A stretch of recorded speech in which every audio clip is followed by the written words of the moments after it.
everyone and welcome back to my channel. If you're new here, my name is Ellie. Today's video is going to be an April reading wrap up. I've been a bit sporadic in posting wrap up videos because some months I've just read quite a lot. It felt overwhelming to sit down and make a video talking about all of the books I read, but I thought this month I would try and do one. I read 19 books in April. Some of them I'm not going to go into too much detail about, and I also have no notes with me other than a list of all of the books, so this is just going to be from what I can remember of all of them, but I'm going to try my best. So the first book that I read in April was The Lost Elemental. I believe this was by Tessa Hale.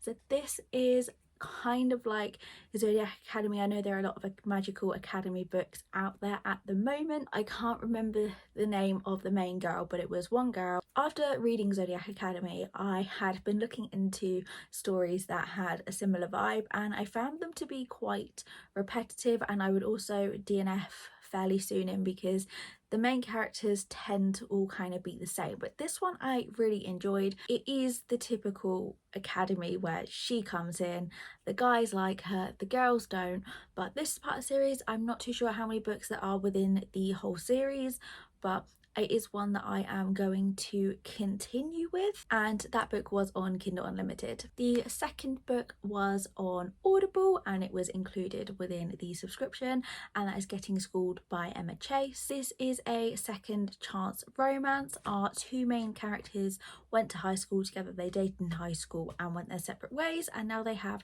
come back together and they are both now working jobs at this same high school they went to. I really liked the audio narrator for this, and second chance romance isn't really a trope I tend to enjoy, but I did really like it within this book, and I'm pretty sure my overall rating that I gave this book was 4 out of 5. Then the first physical book I read of the month was Secretly Yours by Tessa Bailey. This is the second book that I have ever read by Tessa Bailey. I own It Happens One Summer but haven't yet read it. I'm going to read it in June. I'm going on holiday and I feel like that's the perfect book to take away with me.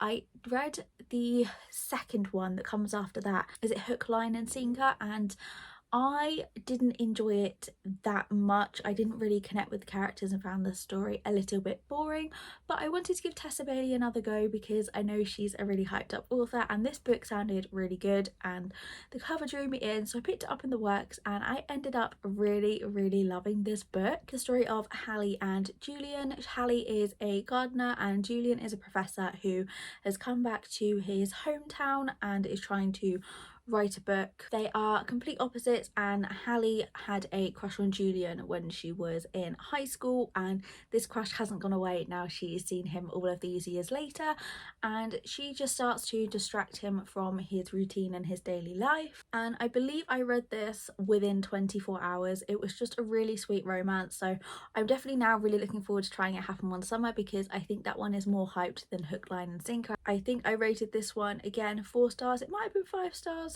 4 or 5 stars, I can't remember now, but I would recommend this one. Then I listened to another audiobook, and that was Muffin Top by Avery Flynn. I gave this book 3 out of 5. So in this we have a plus size heroine, which was what originally drew me into wanting to listen to this book. It is also included in Audible subscription, and this is part of a series that follows some brothers. I've not read any of the other books that are within this series, and our two characters, the girl, I can't think of her name again, I should probably look all of this up before I started filming this, but she has to go to her old high school reunion and he offers to go along with her so she doesn't have to show up alone, and they embark on this little road trip. There's the single bed trope, and again, the story was okay. I just didn't really connect with either of the characters. I felt some of the writing was a little bit repetitive, but I would try out this author again. I would like to read more from them. I would possibly try the rest of the books within this series to see how they all tie together. Then I listened to another audiobook. This really was a month of audiobooks, and that was Getting Real by Emma Chase. This one we followed a doctor and a nurse. Our guy, again, the names have escaped me, but he is a single dad. He has 3 boys and he is the brother of the hero from Getting Schooled, so the characters sort of interconnect between each of the books, which was really nice. And he and the nurse at the hospital, they start to fall for each other, but obviously where he is divorced with his children, he is a bit wary. He is older than her as well, so he thinks that because she's younger she wouldn't be interested in him at all. I did like this one. I think I did prefer Getting Schooled over this one, and I think there are a few more books within the series, I'm not sure, but I do want to get through them all. I just really enjoyed the stories. They were entertaining and I just kept wanting to listen to them, and I believe I rated that one a 4 out of 5. Then I read Cruel Paradise by J.T. Geisinger. I did read the physical copy of this, but as soon as I finished it I put it up on Vinted and sold it, which may say all that it needs to say about my review of this one. So this one is the first book I've ever read by J.T. Geisinger. I know this is a really popular author, a mafia romance. It just felt a little flat for me. The hero who is in the mafia is actually a good guy, and not that there's anything wrong with being a good guy in the mafia, but he was just quite a soft kind of hero. And our heroine, she is kind of like a Robin Hood, where she steals from the rich to give to the poor, and I did like that aspect of it. I don't know what it was, there was just something about this book, I was a bit bored of it, and I am wanting to try more from this author. As I say, I know they are really hyped, so I would like to try more. I don't know if it was just this book. Then I listened to another audio, and that was If Only I Knew. I believe this was by Corinne Michael. Our heroine is a single mum. She has 2 children and she just gets promoted at her job, and this guy comes in who is her boss's brother, and he wanted her job, so he is told that he needs to be her assistant, and then I think if it works out he can then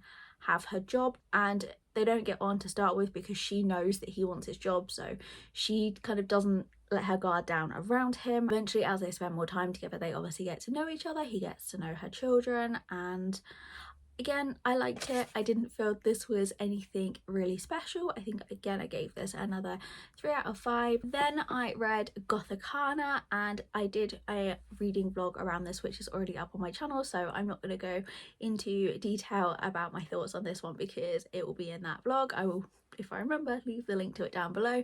But this was my favourite book that I read in the month of April, and I gave it 5 stars. Then I read The Book Boyfriend. This is by Gianna Louise Skinner. I received this one for Christmas and I liked this. Again, this was another 3 out of 5. So the premise of this one I really liked, and again I did like the story. I just found myself getting a little bit bored towards the end. So in this we have another plus size heroine, and she has inherited a bookshop. This does have a lot of mental health talk and representation in it. This guy comes out of one of the books one day and she can see him, but no one else believes that he is really a person because of her mental health diagnosis. There's times in it where she's trying to get her mind around, is she actually seeing this guy? Is he actually there, or is he all in her head? But he is actually there, and eventually her friends do see him. But our hero in this has been cursed to live within this book, and they work together to try and break this curse. There is a twist at the end which I was not seeing coming at all. It was a cute book. It's set in a bookstore. We have a plus size heroine. Like, it's a good book. Then I listened to another audiobook. This was more of a novella. I think it was only 2 hours long, and that was Coming Home by Kennedy Ryan.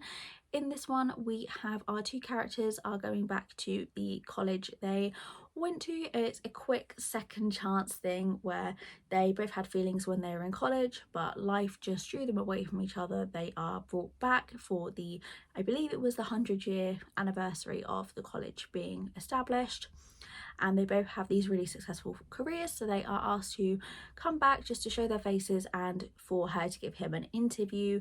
It was cute. I really enjoyed this one and I gave it 4 out of 5. Then I read Drive Me Wild by Melanie Harlow. This was included on Kindle Unlimited. This was my first book that I've read by Melanie Harlow. Again, I know she is a very hyped author here on BookTube and BookTok, and I liked this book, but I didn't particularly like the main character Blair in this one. So our heroine, she comes to town. She is a rich girl. She has basically just cut herself off from her parents. She's traveling on, her car breaks down and she's stuck in this town, which is where our hero comes out. He owns a garage and he offers to fix her car. She has nowhere to stay, so he ends up giving her a place to stay with him. It was spicy, and this was also really fast paced. I did not know going into it how short of a time span their relationship develops, and there's nothing wrong with that. I just don't particularly love the whole insta love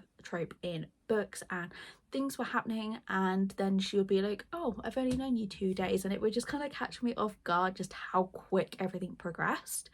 But if you like insta love, I think you would really love this book. I did enjoy it. I want to try out more by this author, but again, I think my overall rating of this was 3 out of 5. Then I read Twisted Hate by Anna Huang. I'm slowly making my way through the Twisted series. I'm hoping in May to read Twisted Lies and be done. This is the story of Josh and Jules. Josh is the brother of Ava from the first book and Jules is one of her best friends. This is a hate to love romance. I did really enjoy this, but again, I had similar feelings with this to what I did towards Twisted Love, where the third act breakup just kind of seemed a bit weak and it really let it down for me. I think I gave this 4 out of 5 overall. Like, that third act breakup just, it took a star away, really. I was just kind of reading it and I was like, really? And then it could have so easily have been sorted, and I just want to scream at the character for being a bit stupid over it. But I did really enjoy the back and forth between Josh and Jules, and I liked being able to see some of the characters from the other books pop up in this one as well. Then I read Empire of the Vampire by Jay Kristoff, so technically I did not read all of this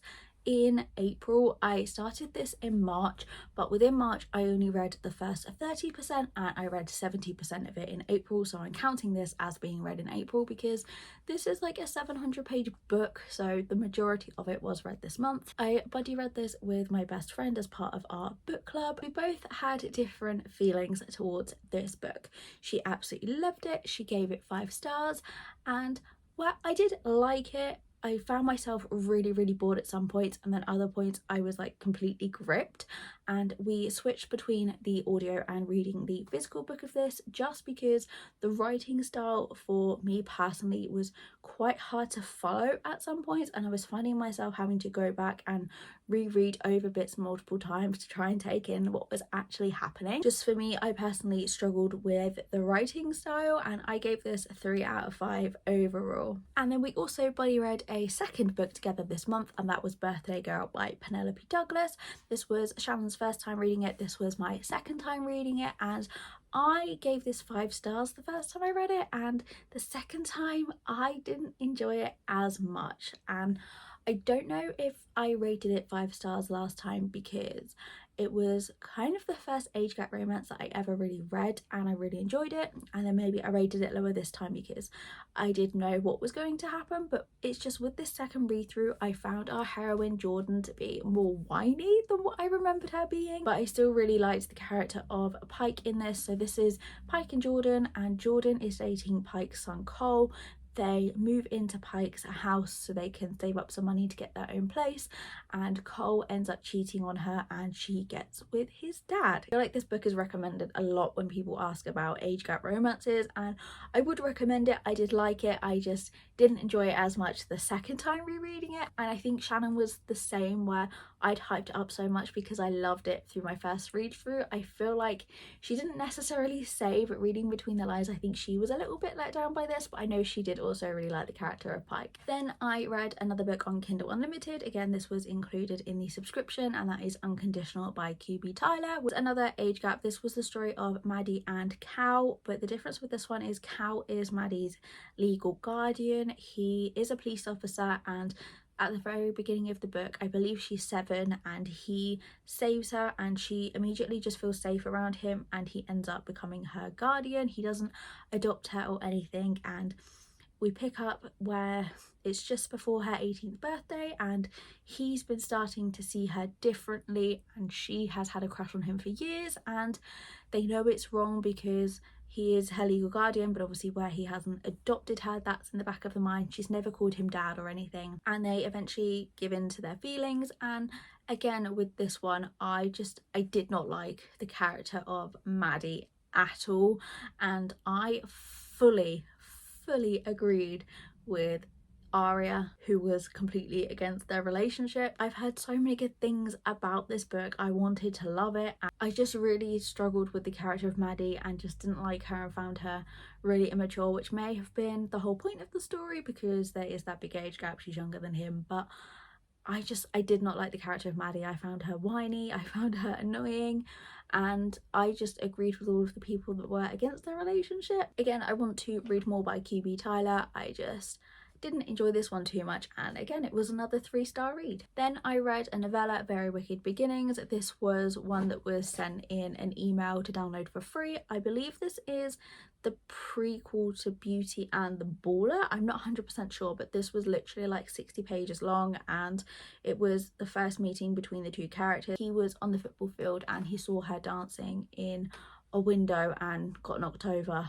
And yeah, honestly, if it is the prequel for Beauty and the Baller, I have been wanting to read that book. Novella has not made me want to rush to pick it up. It didn't really feel necessary as nothing really happened. Don't really know what to say about it. It was like 60 pages. Then I read Baller by Vi Keeland. This was a sports romance. This one was between a reporter, the female reporter, and a football player.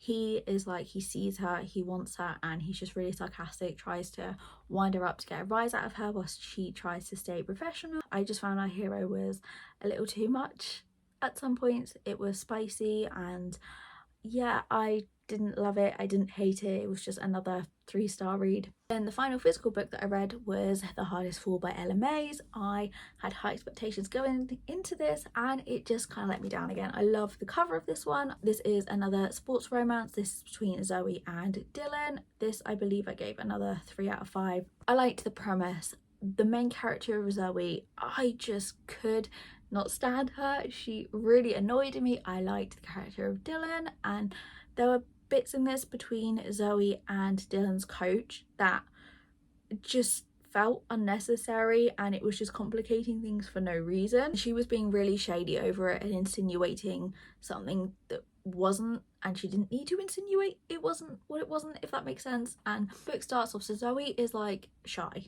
which is fine, okay, I'm shy, but she does not stop talking, and she can't just say what she wants to say.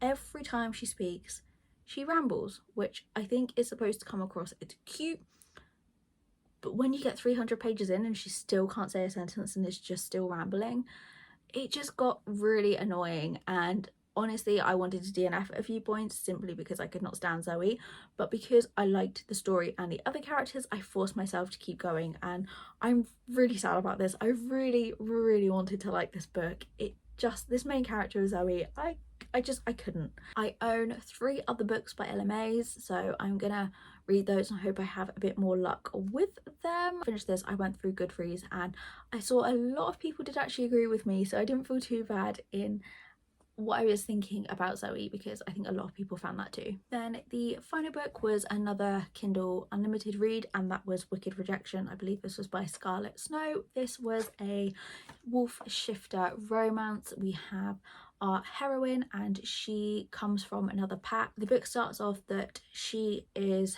going into what she thinks is her being claimed by her pack's alpha, but it turns out it is actually a sacrifice which she escapes from, and she goes to the rival pack's alpha and tries to strike a deal with him to kill the alpha of what was her pack. And they have history between them, they hate each other, and he says to her, "You can be my prisoner or my mate." And this is in a series, and I think I'm going to continue with the series, but I'm not in any rush to. It was okay, I liked the characters, but again, overall I think this was just another 3 out of 5. It was just kind of average. I think maybe I just read so much in April that the books all just kind of became average because I was reading so much, so I might try and slow down my reading in May. I already have a little bit of a TBR picked out for May, although I am a mood reader, so I haven't gone too hard. I've only got 4 books that I'm hoping to get to. But yeah, they were all of the books that I read in April. But thank you so much for watching. I hope you enjoyed, and I will see you again next week.